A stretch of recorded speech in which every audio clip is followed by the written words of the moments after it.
Hello, my name is Tom Burke. I'm the organization secretary for the Freedom Road Socialist Organization here in the United States. And I grew up in Chicago, the son of Irish immigrants, which has some bearing on what I'm here to speak to you about today. Today is the day that Bobby Sands died on May 5th in 1981. He's a hero and a martyr of the Irish Republican movement, and he caused great seismic changes to happen both in Ireland and affecting other liberation movements around the world. He's very widely known. When I travel to other countries, say Cuba or Italy, or I've been to Venezuela lately, everybody seems to know who Bobby Sands was, and I have great respect for what he and his comrades did in laying down their lives for the liberation struggle in Ireland. Note about the Freedom Road Socialist Organization is we a revolutionary group in the United States. Our goal is to achieve socialism, and through socialism to liberate oppressed peoples, African Americans, Chicanos, Native peoples, and other oppressed peoples, as well as to further women's liberation and the liberation of everyone in this country who suffers under oppression. So those are our goals, and we invite people to join us.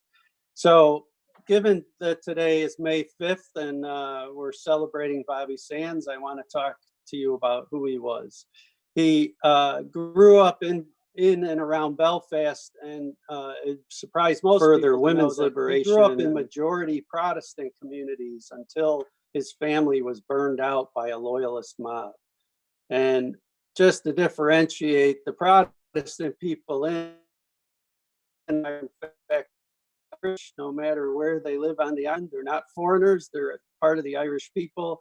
And our goal as supporters of Irish Republican and socialism is to see that Ireland be reunited into one country, one nation, and that all people are treated equally, whether they're Protestant or Catholic or like a growing population there, neither. They're not religious, many people anymore.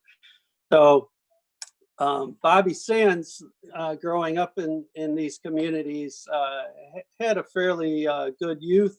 He even belonged to a soccer club, which would have been a little unusual, which was both mixed with Catholics and Protestants on it. But starting in the mid-60s, around 1966, loyalists began to kill Catholic civilians. And it was not in response to anything happening amongst Catholics. It was just that they were trying to strengthen the dominance of the British state, and through that doing a reign of terror, maybe like the Ku Klux Klan used to do and on occasion still does in the southern United States against African Americans.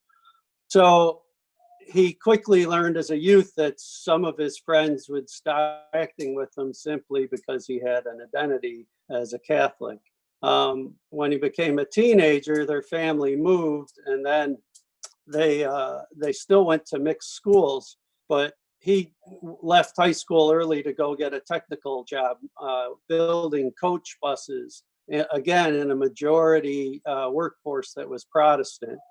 And as a teenager, he was threatened at gunpoint by loyalists in the factory.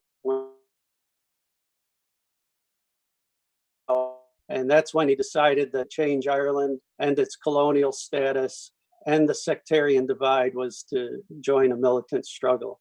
So he soon joined the Irish Republican Army and became a combatant, a guerrilla fighter, and eventually was captured.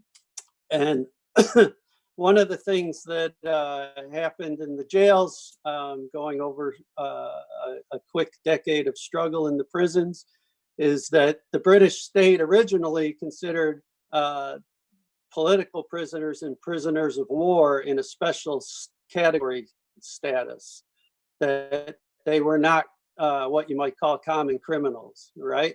What the British eventually came up with the term called ordinary decent criminals, which would include people like rapists and murderers. That they were not in that category. But the struggle produced tens of thousands of people in a state that only had It's only in the northern Ireland in 6 counties in the northern state that's connected to the British state, to the United Kingdom. Tens of thousands of people out of a population of 1.5 million went to prison or jail for protesting or for being involved in the armed struggle against the British military and the state. So his experience was not unusual, but when they had thousands of Irish prisoners in Long Kesh, in the main prison, they eventually said, well, you're no longer going to be categorized in a special category for political prisoners and prisoners of war. We're going to just make you criminals. And they tried to force them to wear the uniform, which they refused to wear the prison uniform, and other special things were taken away. They used to be allowed to do work if they wanted to do work, or to refuse that work. They used to be allowed free association, holding meetings, holding education seminars, and getting even college degrees, and recreation, meaning they designed and constructed their own programs for exercise and entertainment. They also were allowed one visit, one letter, and even a parcel on a weekly basis. And mind you, they were wearing their own street clothes, in the prison. They also had remissions of their sentence, meaning their sentences could be shortened. And because of their protest over the period of like 7 years, they had taken away all of these things. So originally the protest began in the late 70s with people refusing to wear the prison uniform. And so they went naked. And so this became the blanket protest, where you had a small blanket about the size of a bath towel. And mind you, in Ireland, it's really pretty cold in the winter, and it's often damp. So to just have a concrete cell with a small blanket would not have been a comfortable thing to do. And so this lasted for a few years. This developed into what became known as the dirty protests, because when prisoners would be taken out of their cells, guards would beat them. When they went to the bath to shower, they would beat them. So then they refused to come out of the cells, and so this became the dirty protest, meaning they had to put their excrement on the walls and live in the filth. And so this lasted a long time as well, and eventually led up to the hunger strikes. And there were 2 hunger strikes.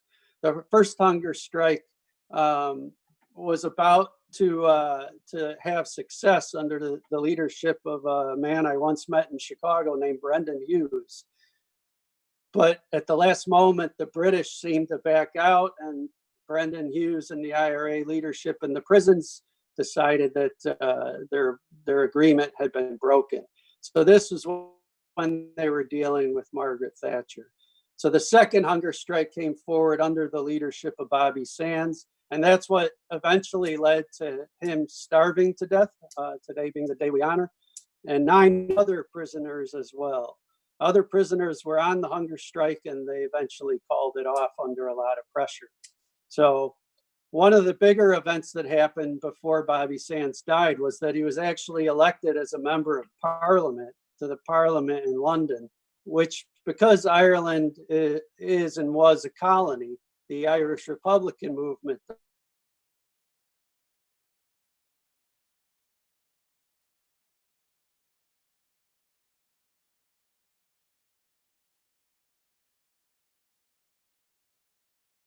court, because at the time, you have to understand, there were very heavy repressive measures, both in Britain as well as in Ireland, against Irish Republican movement.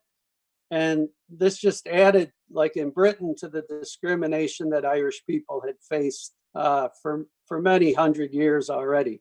Myself, I actually lived in Manchester, England. I went to the university in 1984, 1985, when the coal miners' strike was on the entire year.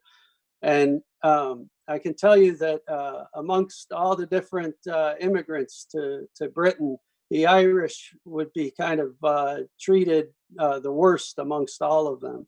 It surprises a lot of people, but people would be very suspicious if they thought you were Irish, and they would say obnoxious and rude things to you.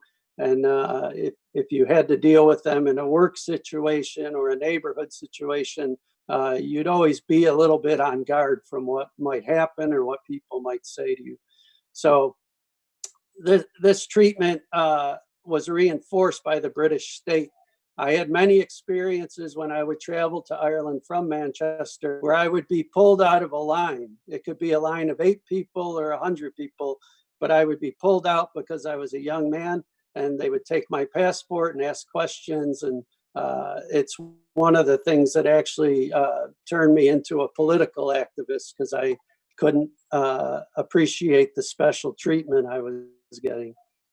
Anyway, back to the struggle in the prisons. They eventually won this struggle. That Britain conceded to many of their demands, and they continue to have political status. One more thing to say about Bobby Sands as an individual: besides being a leader in the military struggle, besides being a leader in the prison struggle, he was also quite a good poet and an excellent songwriter. There's a song, Mickle Hatton, which is quite entertaining about an Irishman. And he wrote political songs like the song Back Home in Derry, which is still sung in every pub across the US and Britain and Australia, wherever Irish people are, anywhere in the world, Hong Kong. And these songs are well known to many, but people don't always know that they were written by a political prisoner.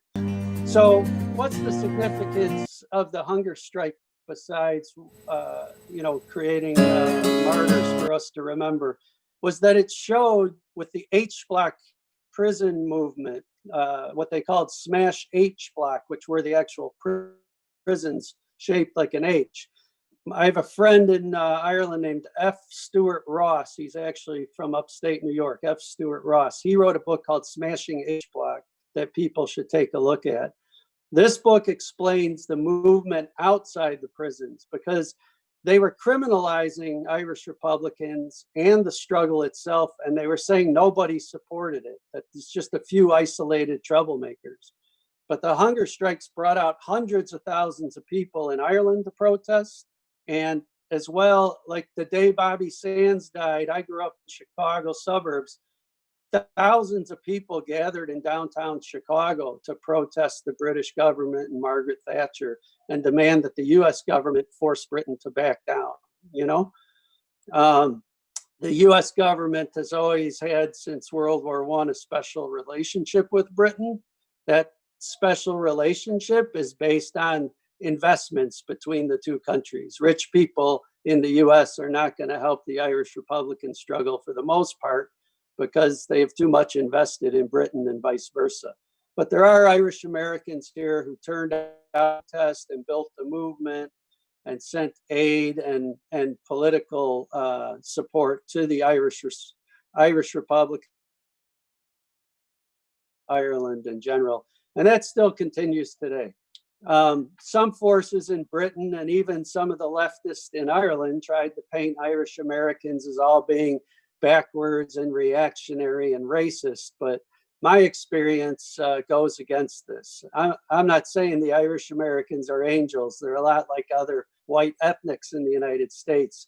But if you go to anti-war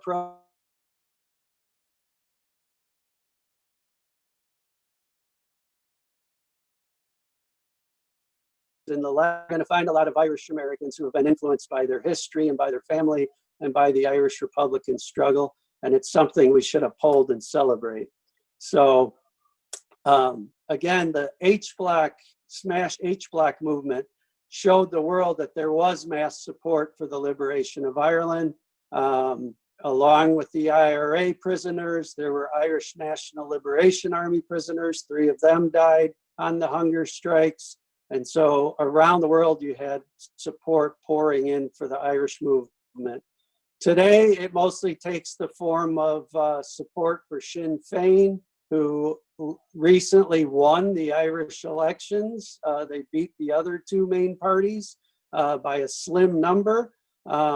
Unfortunately, they only ran a limited number of candidates. If they had run more, they probably would have won an outstanding and clear victory. But it shows that the Irish people still want to unite their country as one. It shows that they want to put an end to foreign rule through multinational companies, whether they be British or American or German. The Irish people want an economy that's run by and for themselves, just like the Proclamation of 1916 calls for. And today the movement continues, just not in the form of an armed struggle. And I've been to Belfast 2 years ago, and it looked like a boom town to me, like people were really doing well. There were immigrants moving from other parts of the world to live there. But there's still problems to overcome, just like we have problems in the US to overcome in this current crisis. We're going to face a big economic downturn in the next few weeks. We have to start organizing people to make change. And, you know, the COVID-19 crisis shows that national health care is a lot better. It's a good reform to have a public health care system instead of living on this for-profit system that leaves people to die by themselves in lonely hospital rooms. So with that, I'll see if there's any questions.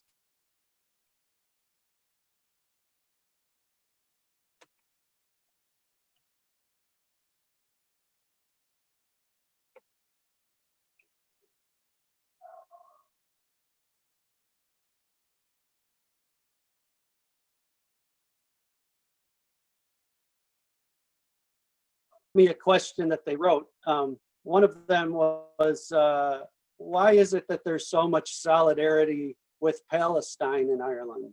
And I have to tell you, 2 years ago when I was in Belfast, every fifth house or apartment building flew a Palestinian flag in the nationalist areas.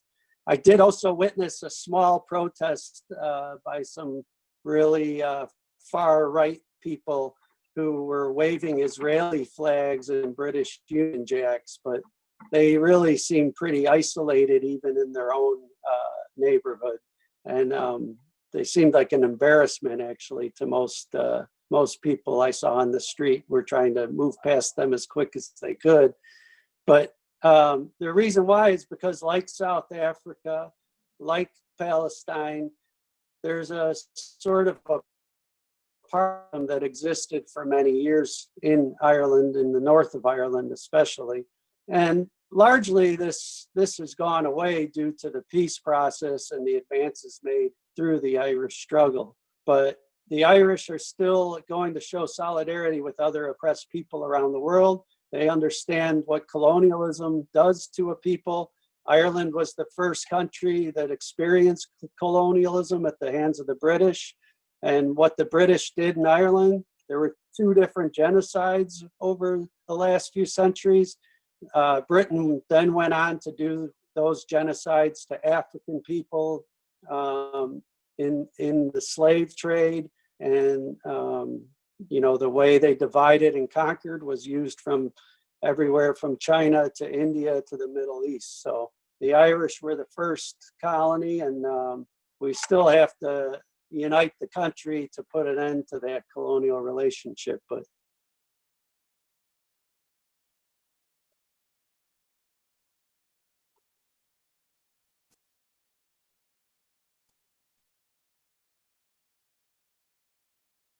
that people might read.